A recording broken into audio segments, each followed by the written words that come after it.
The golden statue. High above the city, on a tall column of white marble, stood the statue of the Happy Prince. The statue glittered in the sunlight, covered from head to toe in gold leaf so fine that it shone like fire. 2 bright sapphires sparkled in his eyes, and a large red ruby glowed on the hilt of his sword. He was magnificent. People from faraway lands came to admire him, and the townsfolk were proud. "Look at the Happy Prince," the mayor often said, lifting his hat. "Isn't he glorious? He brings honor to our city."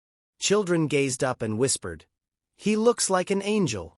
But the Happy Prince, standing tall on his pedestal, could not move, nor could he speak.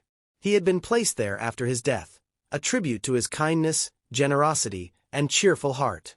Yet, if you stood close enough, you might have noticed something strange about his expression. Though he was called the Happy Prince, his lips were curved in a faint, sorrowful smile. A lonely little swallow. One late evening, as the sun dipped below the horizon and painted the sky with strokes of purple and gold, a little swallow flew into the city. He was tired, for his friends had already gone south to Egypt for the winter, but he had stayed behind because he loved a beautiful reed by the river. "She is slender, graceful, and dances with the wind," he would say proudly to his friends. But after a while, the reed grew distant and silent, swaying only when the breeze pushed her. "You have no conversation," the swallow finally complained. "He must find someone new to love." And so, he left. That evening, he searched for a place to rest. When he saw the golden statue high above the city, he cried with delight, "Ah, here is a perfect spot, high and safe, with a beautiful view." He settled between the feet of the Happy Prince, tucked his head under his wing, and prepared to sleep. But just as he was drifting off, something cold and wet fell upon him. "That's strange," the swallow murmured, looking up at the clear, starry sky. "Not a single cloud, and yet, it's raining?" Another drop fell, and then another. The swallow looked up, and gasped. The Happy Prince was weeping. Tears rolled down his golden cheeks and splashed onto the bird below. The prince speaks. "Who are you?" the swallow asked gently, fluttering up to the prince's shoulder. "I am the Happy Prince," the statue replied, his voice soft yet heavy with sorrow. "Why do you cry, then?" the swallow wondered. "From up here, you have the best view of the city, and you are covered in gold and jewels. Surely, you must be the happiest of all." "When I was alive," the prince began, "I lived in a grand palace, where sorrow was not allowed to enter. I danced, I laughed, I sang, and they called me the Happy Prince. But after I died, they placed me up here, and now I can see the suffering of the world. I see hunger, poverty, and pain everywhere, and my heart, though made of lead, cannot bear it." The swallow tilted his head. "What do you see?"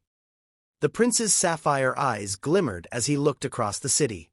"Far below, in a little house, I see a poor woman sewing by candlelight. Her hands are rough, her face is pale, and beside her lies her little boy, feverish and hungry. She has no money for food or medicine." The swallow ruffled his feathers uncomfortably. "How sad," he whispered. "I wish I could help her," said the prince softly. "But I cannot move. Will you help me?" "Me? How?" the swallow asked, surprised. "Take the ruby from my sword," the prince said. "Fly it to her. Tell her it will bring hope." The swallow hesitated. "But my friends are waiting for me in Egypt." "He must leave soon." The prince looked down, silent and sorrowful. The little swallow sighed. "Very well," he said at last. "For tonight, I will stay." The first gift. The swallow plucked the ruby from the hilt of the prince's sword and flew across the silent city. The wind was cold, and the streets were dark, but the swallow's tiny heart burned with purpose. At last, he reached the little house. Peering through the cracked window, he saw the woman sewing with trembling fingers, and the child tossing restlessly in his sleep. He slipped inside and laid the ruby gently beside her needle. Then, fluttering his wings, he cooled the boy's forehead with a soft breeze until the child sighed in relief. When he returned to the Happy Prince, he said, "It is strange, but I feel warm, though it is so cold outside." "That," said the prince, smiling faintly, is because you have done a good deed. The sapphire eyes. The next day, the swallow planned to leave for Egypt, but as night fell, the happy prince called again. "Oh no," the swallow protested. "I cannot blind you." "Please," the prince whispered. "I can see well enough with one eye." And so, though his heart ached, the swallow plucked out the sapphire and flew to the cold, dim attic where the playwright sat shivering.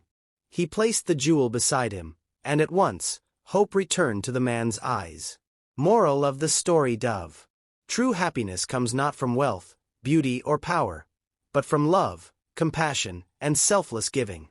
The happy prince and the little swallow found eternal joy, not because they kept their treasures, but because they gave everything to help others. 29871